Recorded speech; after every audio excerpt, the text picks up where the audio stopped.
Hey, what's up? It's Dominic D'Angelo. I'm flying solo today.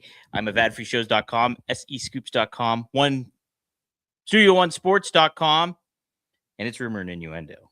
So just so you know, boom, I'll pop it up right there. So you're all familiar. Hello.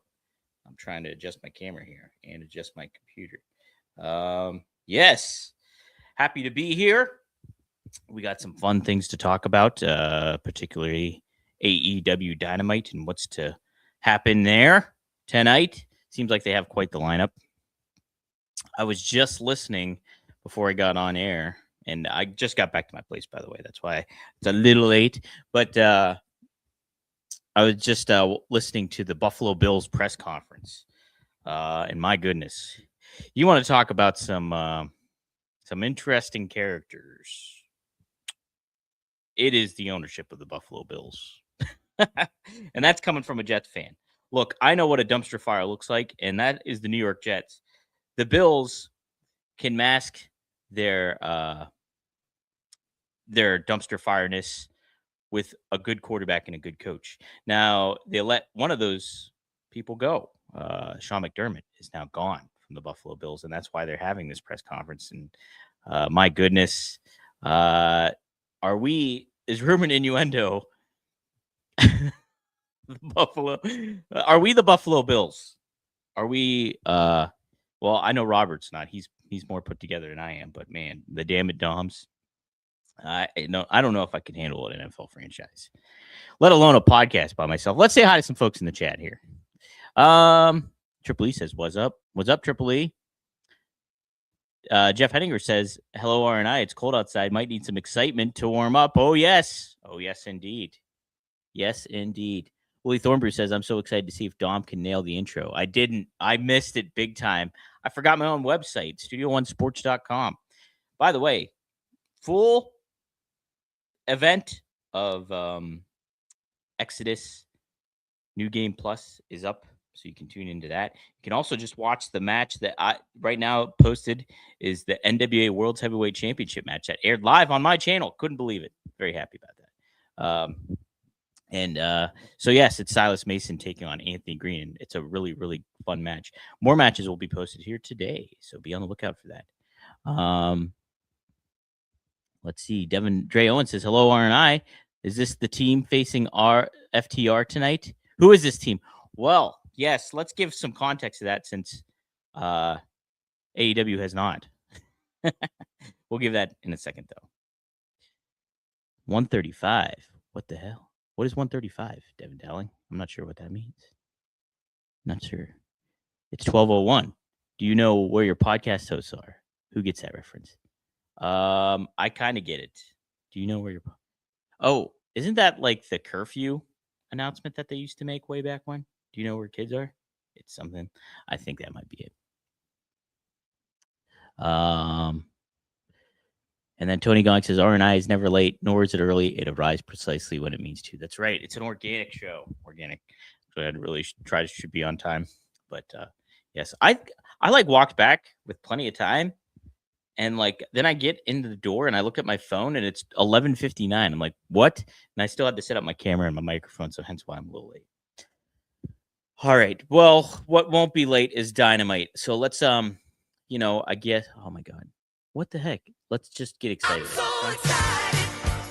And I just can't hide it. I'm so excited. And I just can't hide it. All right. Now, not that I'm not enthused or excited for Dynamite tonight. But yes, I figured I'd give a little flavor and let's go with cautious optimism, huh? How's that sound when we look at what Dynamite has on tap tonight? Okay, X. We're going to take a look at the full-blown card here, break it down for all you fine listeners, and let's have a good time, huh? Let's have a good time. We got Swerve Strickland taking on Kevin Knight. Ooh, that should be actually a really good match. The context that AEW gives is Strickland told Kevin Knight that he was the future of this business after the Jets AEW World Trios title win. It looks like Swerve wants to put that to the test. They fight tonight. Should be a good match. I'm excited for that one. Oh, speaking of excited, Samoa Joe will be taking on Speedball Mike Bailey. That should also be. Listen, wow, they got a good card tonight, actually. Samoa Joe taking on Speedball Mike Bailey should be fun. Also, turn of the coin here, considering Swerve's a babyface taking on Kevin Knight. Samoa Joe is a heel taking on Speedball. Kenny Omega is in action again against Josh Alexander. Didn't they fight each other? Isn't Josh Alexander the one that quote unquote put him on the shelf? Is that what is the thing going on? They should build to this more.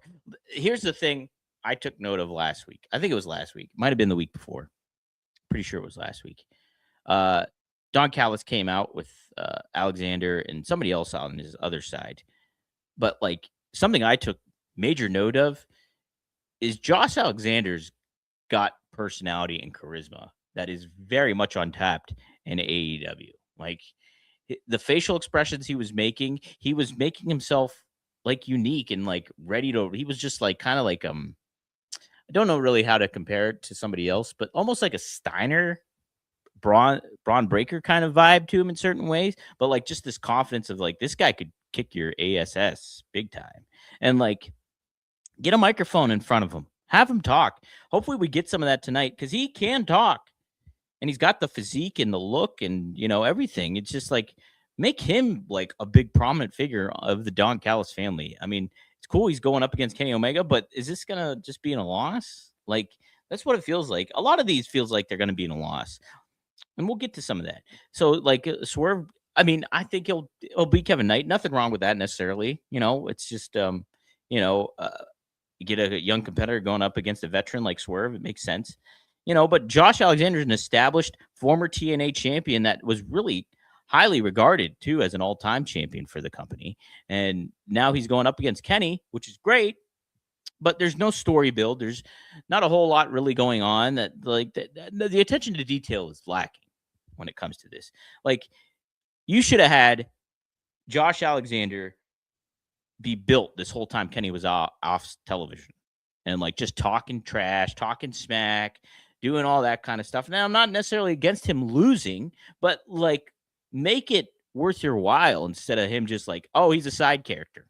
And that's what he's been in the Don Callis family, unfortunately. Like put him in a prominent position that makes him feel like a credible guy to go up against somebody like Kenny Omega because he is. And they're going to have a great match, but where's the meat behind the potatoes? Because that's potatoes are good as a side, but we want the meat, man. Give me the meat slapping.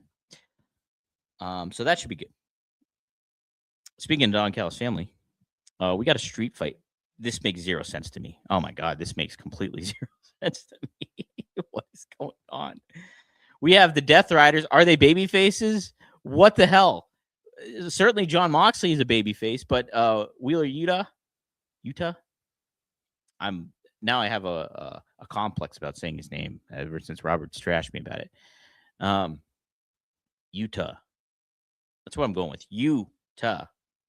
Okay, whatever. But he's tagging up with Mox and Danny Garcia. It's a street fight against the Don Callis family. That is Rocky Romero, Hechicero, and Lance Archer. Again, Lance Archer, another name that they do not utilize to his greatest potential. Very frustrated for Lance Archer's. I'm happy he's making money and living a full-time gig, being on a prominent wrestling promotion. But listen, there was so much you could have done with Lance Archer that you didn't do. And so, think about that. Way back when, I was so excited for Lance Archer, when he got paired with Jake the Snake. It's like, man, this is this felt like some. If you ever seen the TV show Justified, it's one of my all-time favorite TV shows.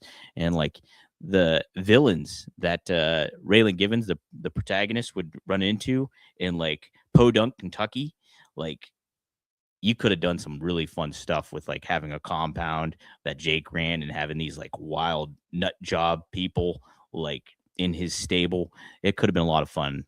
And just dropped the ball on Lance Archer in so many ways. Just fortunately, that they've done with a lot of talent. It's a shame to see. So why the hell are they having this street fight? This is unnecessary. I don't get it. Will they make it make sense? Because they got some legwork to do with that. define the Death Riders for me, please. For God's sakes, let's make that happen. Like, there is nothing that I am intrigued by the Death Riders. Like, they should turn on Jon Moxley and make Jon Moxley a babyface, and then have Claudio take the reins and be that figure that is like the new villain, top villain. And there you go. You're building another guy that should have been built a long, long time ago. Quoting Don McClain there. This is a Don McClain approved show, by the way. Or we approve of Don McClain. I don't know if he cares about wrestling or not. God, what am I doing?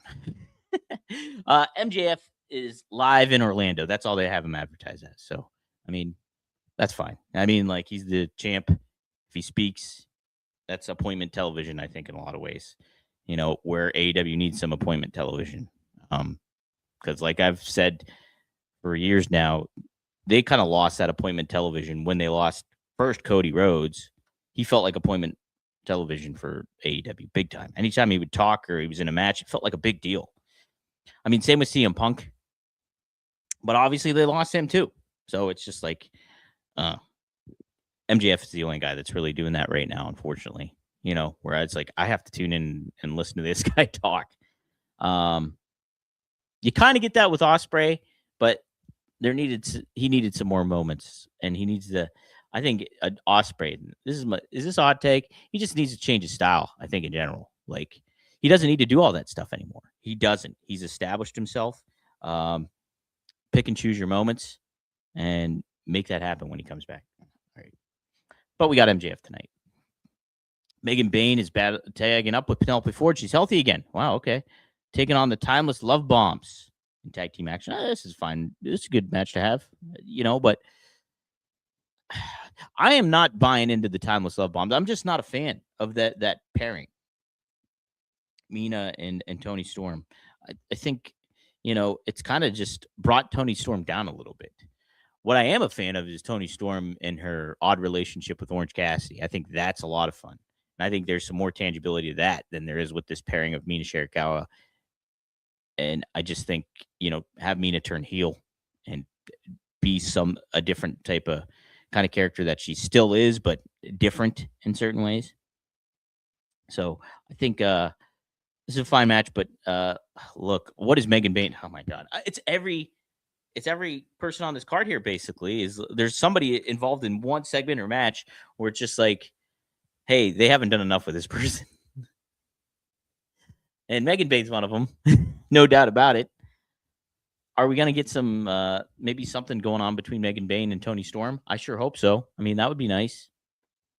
I think you just need to put more of a highlight on Toni Storm. I agree with Robert in that concept. I think you can do that, though, too, and have her have this odd pairing relationship with Orange Cassidy. But I don't think her pairing with Mina Shirakawa has done either of them really any favors at this juncture. All right. So here's the main graphic was FTR taking on Alec Price and Jordan Oliver. Somebody earlier asked who these people are in the chat here, and I will get to your comments here in just a second. By the way, well, Jordan Oliver, I am very familiar with from my days at a previous promotion that Robert and I do not name on here. He was great. Jordan Oliver, really young at the time, didn't necessarily have the build that he does now either. I wish I remembered the faction that he was, the name of the faction that he was a part of. It was a super cool faction. It was him and Myron Reed, and I can't remember the other person's name in it, but they put like tape over their mouths, and it was like this really rebellious kind of crew that you almost wanted more from something like Hit Row when they were there. They were kind of like Devin. Yes, I did see that comment. That is the one. But I can't remember the name of that faction that they were in, but it was a really, really cool faction. And so, but Jordan Oliver, he got hurt.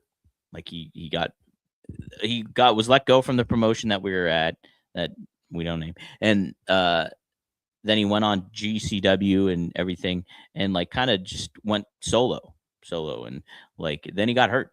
and so he was on the shelf for a while. Returned to GCW, but like this, he has like this good heel kind of energy. But yes, that's what it was. Injustice. Thank you, Wrestling Old Head. That was the name of the faction, Injustice. Take a look at them. They were a lot of fun.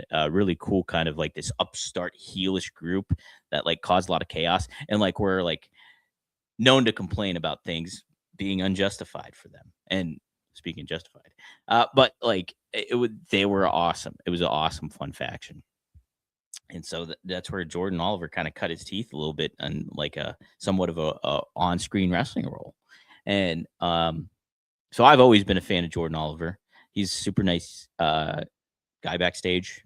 And so him and it's Alex Price. There's a Colts wide receiver named Alex Pierce, so I keep mixing that up. But Alex Price, I know him from seeing him in action, stuff like that. He's super talented. I don't know him personally, but so what happened over the weekend since AEW didn't outright fill everybody in. This was a social media thing taken spark was MJF actually defended his championship, AEW World Championship, against Alex Price. So there's some history being made. First time the AEW World Heavyweight Championship was defended on an independent wrestling scene. Some people gave that criticism to make it feel like a lesser value. I think that's a stupid take because it kind of gives it the NWA World Title vibes. AEW is willing to defend this on the independent scene either. Now, if MJF got hurt, it's a different kind of story and it's a different debate to have. But like anybody can get hurt at any time. So I don't know. Is the risk worth the reward? I kind of think so. I think there's some value in having your champion defend once in a great while on the independent scene, like just going out there. Sure, it's not televised, but here's where the value could be is so AEW didn't. So what happened is MJF defeated Alec Price, and let me just make sure. Oh my gosh, my apologies. It's Alec Price. Okay, it's not Alex. It's Alec Price.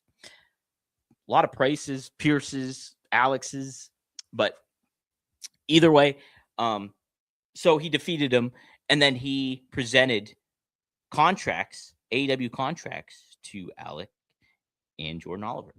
And so now they're officially all elite. I think they got a graphic even. Shout out to RJ City. But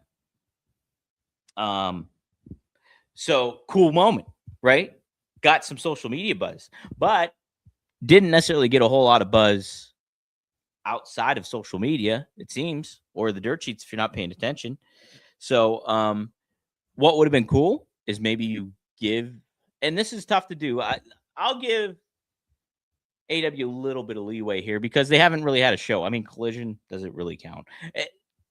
And like, so they could promote it on Collision. Maybe they did for all I know. I don't know. But the buzz going around is get a microphone or a camera in front of Jordan and Alec and have them talk about, hey, we got signed, and maybe they'll present something tonight to help build context to that.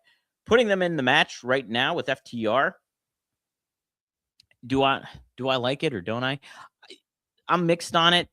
It's neat to put them in the position of like, hey, they just signed, but why are you going to have them lose right away? Why wouldn't you just bring them in and have them get a win to instead establish a new tag team in your division that is also gunning for those titles instead of, hey, they're this competitive rookie upstarts, bright-eyed and bushy-tailed, and they're going up against FTR, the seasoned veterans, and then they're going to lose. So hopefully they protect them tonight. Let me just say this. So putting MJF in that situation where he actually defends the title on the independent scene and trying to get value of that, hopefully, like, the value will come, if the AEW did the right promotion for it. Now, history will tell us that they don't dot their I's and cross their T's. So will that necessarily happen? We'll see tonight, won't we? So that's the backstory for Alec Price and Jordan Oliver. Big fan of both. Really big fan of Jordan, and happy for him. So, and funny enough, Myron Reed is now an AEW talent as well. and he was also part of Injustice. And MJF was also a part of that company we don't talk about. A lot of these people cutting their teeth.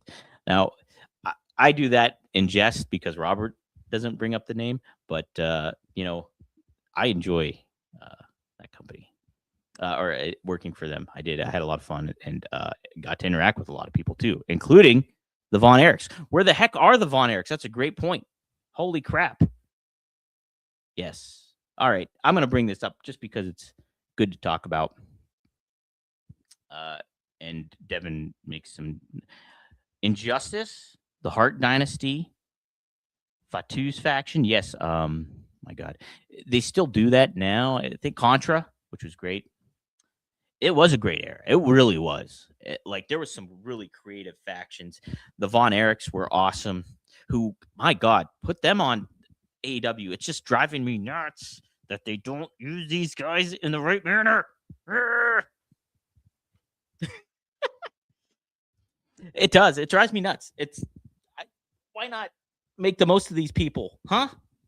They're cool. They're cool characters. There's so much potential. There's so much, juice on the vine, whatever you want to say. But there's if you don't make the most of them, they're not going to mean anything. And that's a shame. It's like wasted talent and potential that is right there for you to do. Oh, interesting. Is he from the South? I thought he was from the Maine, Boston area. Correct me if I'm wrong.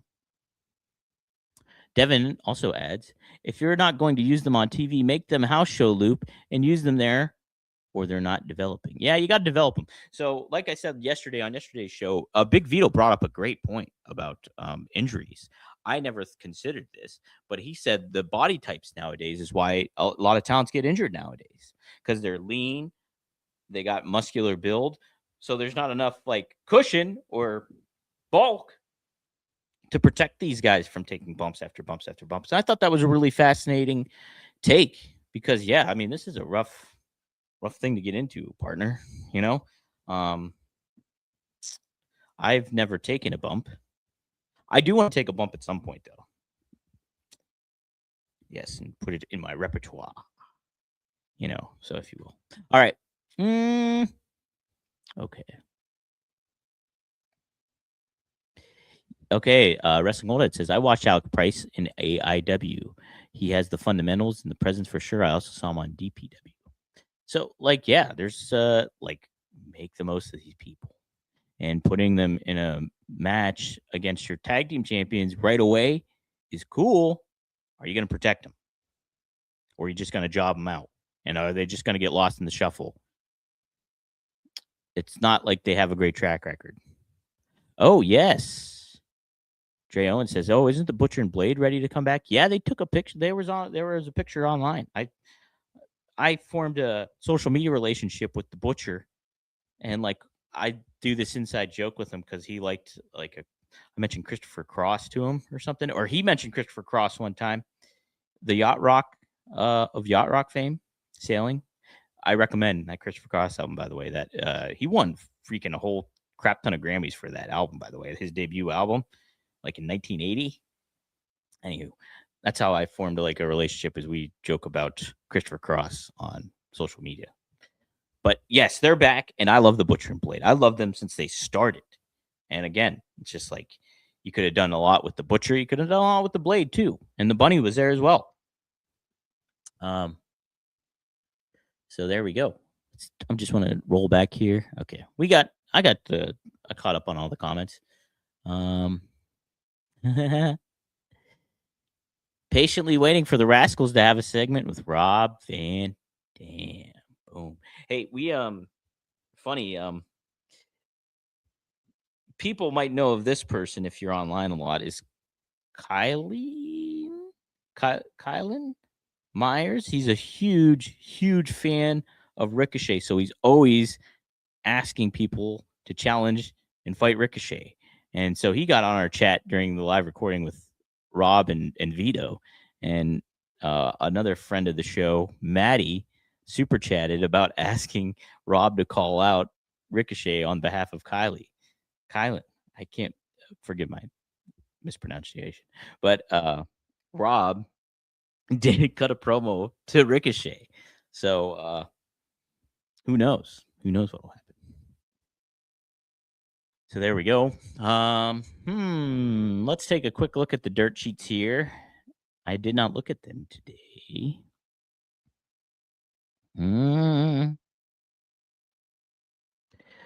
Oh, so here's something. Oh, yes. My goodness. How did I not talk about this? I did see this on socials. Tommaso Ciampa has announced his eventual exit from WWE. And so he's going to be taking bookings at a certain time, but he made a huge announcement, a 2-screenshot note to everyone, thanking WWE, thanking his family. Really nice kind of send off for himself. And, but he'll mention that he's going to be available here coming up soon. And, man, like he was great in NXT. DIY was awesome. He, just kind of when he got up to the main roster, they used him a little bit with the Miz, if you recall that, and then I think he got hurt, and but then was off television for a little bit, came back, was on SmackDown, babyface DIY, heel DIY, and now he's his contract's running out, and he doesn't appear that they're resigning him, and so man, that is a talent to kind of scoop up. He's about my age. He might be a touch older than me, but I think we're both 40 years old. And so the same age as Cody as well. But it's like there's definitely something that he could go anywhere. If I were him, I mean, and I'm not, but I would just take a whole bunch of indie gigs and have some fun. Have some fun. Follow the loose blueprint that Cody laid out, and like just kind of cultivate yourself, showing up anywhere, wrestling for different kind of companies. I wouldn't spread himself too thin. Like, and when the time is right, I would sign with one of the promotions, whether that's like Devin says TNA, he's calling it now, or even AEW. But ooh, that ain't bad. See, everybody's fancy booking right now. Or he joins the Death Riders after they kick out Mox. LOL. Look, that would be a way to kind of shake things up, and you would immediately put him in a prominent position. Like he could be a guy like that you get right away and put right away, and like I think he could deliver on that in certain ways as well, from promos to his intensity and stuff like that. So I think there's certainly some value for AEW to sign Ciampa and make him like this just Sicilian psychopath, as he used to be called. So, yeah, that'll be interesting when things come around. Let's see. Wrestling Old Ed says, so if the rumors are true and AJ Styles is leaving WWE after Royal Rumble, does he show up in AEW and knock some dream matches off his list before he retires? Now, is his contract just up? Or like, is that why he would maybe go to other companies? Robert, we talked about this yesterday, and Wrestling Old Ed kind of mentions it here, but like him potentially losing to Gunther at Royal Rumble made a lot of sense. Like, I think it would be great. Like, I would miss AJ immensely. I think he's amazing. And like would like to see him have like a couple more matches. Like I'd love to see him go up against Punk still, and maybe have some sort of fun run in WWE before he closes the book on it all. But like him losing to Gunther would certainly elevate Gunther even further as he continues, this retiring people thing. And Kevin Nash made a great point on his podcast, noting that like Gunther is not giving you that like Brock Lesnar monster mentality, because him kind of acting like a coward in certain ways is where the heat's coming from. Like if he's just beating everybody, where's the heat if he's just tapping your favorites out like, like a bitch, if you will, to quote uh W Raw. As they say bitch a lot on there, by the way. They need to figure out a different name or term to use. But and so like Gunther kind of acting like this. Yeah, he tapped out Cena, but he taps out himself. We've seen Gunther tap out before, and he visibly tapped out to AJ. And so like there is that cool kind of heat story going on with Gunther. And I think like we said yesterday when I said yesterday with Robert, I'm seeing some kind of more so of that Gunther looking more credible and less like Milos from Seinfeld. And so, but like I thought about like AJ losing to Gunther at Royal Rumble makes sense. Like, and it would be a great storytelling element. But would AJ really retire in Saudi Arabia? That's the question I kind of have. Like the Saudi Arabia element is what kind of threw me off a little bit because I was thinking like, man, you're getting a huge payday. Of course, that would make sense to hey, I'm done after this huge ass payday, and then. But like, is that where you want your last masterpiece in Saudi Arabia, not like somewhere else? That's the question I have because it would make sense. Oh wait.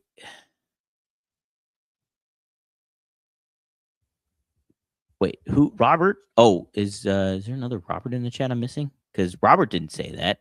Trey. Robert said that he should Gunther beats AJ. Like, could you have Gunther win the Rumble then? After losing, would that still keep the heat, so to speak? And then AJ has Gunther's number this whole time, and maybe that's something that itches at Gunther throughout maybe 2026 is that AJ beat Gunther. But like, are you getting your value at the same time of Gunther beating Cena? Does it make him look less than? Because where is the heat after AJ beats Gunther? I don't know. Interesting. Cammy has joined us. Run it after morning. It's cold. The demanding Batley is begging for treats. Would Razor want a 16-year-old cranky friend? JK, maybe. Did you name your cat after Batley from Eureka's Castle? Batley was my favorite because he had glasses. Eureka's Castle was a great show, by the way. Big time. If you're not familiar with Eureka's Castle, Google it. Very fun puppet show, akin to the Muppets, but its own kind of unique thing. Batley, Magellan was the dragon. Eureka, she was the main Quagmire. And Bog, I think the other person's name was. I can't remember what the other. There was two like monster-looking people. Anywho. Wrestling Audit says they booked themselves in a corner because Gunther cannot lose after beating Cena. Yeah, but if Styles loses, how do they work around that? Well, they wouldn't. I think he would have to retire, right? I think it's an awesome storytelling element. It makes plenty of sense. Could you have AJ lose at Royal Rumble and then have his goodbye the next night on Raw? You could do that, and that would be a fine send-off, I think.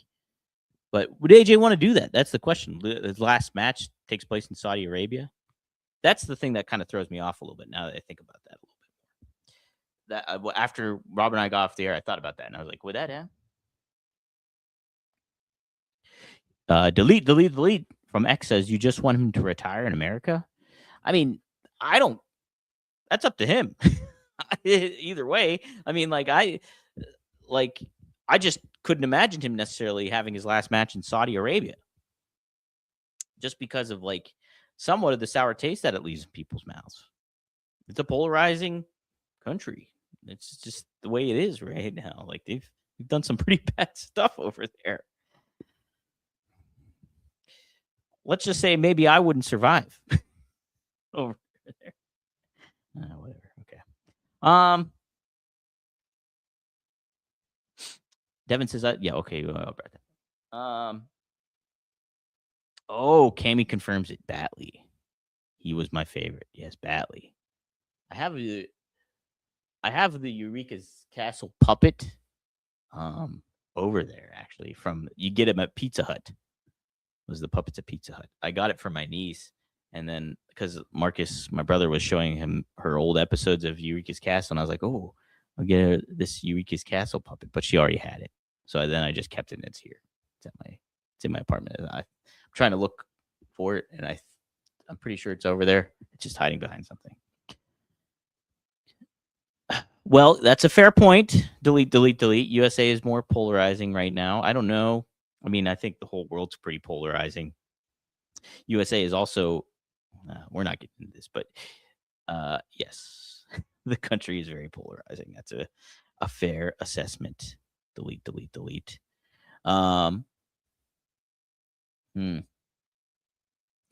AJ loses, but buy tickets to attend future shows and to be a thorn in Gunther's side. I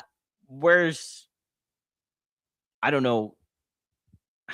That's not a good way to send AJ off, I don't think. Because if he loses, he retires. He's supposed to retire. There's no reason for him to not retire. Unless they do some chicanery stuff, which is like super like controversial. Like AJ lost. Gunther clearly cheated. There's a lot of AJ clearly had the win, and this happened. Even that is kind of like, ugh. You're like, that was a retirement match. I don't know if there'd be a story out of that. I think I'm more a wrestling old head is in a certain way. They've kind of booked themselves into a corner here. Kind of like this one. Frankie Kazarian screws AJ. That'd be interesting. That'd be surprising. And then you could kind of have him go to TNA for a little bit. But yeah, I don't know. You're throwing Kazarian just there without a whole lot of introduction to him. You'd have to maybe have Kazarian show up earlier on the programming, like on Raw before the Royal Rumble, and be like, hey, AJ, thanks for showing up on Thursday. I'm here too. I lost my title. I hear you might have your last match. Maybe I'll retire you. Or something like that. I don't know. Just thinking.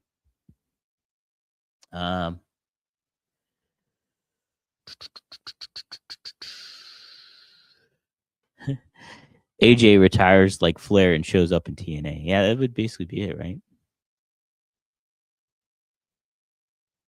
Yeah. I don't know. Something to think about. Boy, what a polarizing show, eh?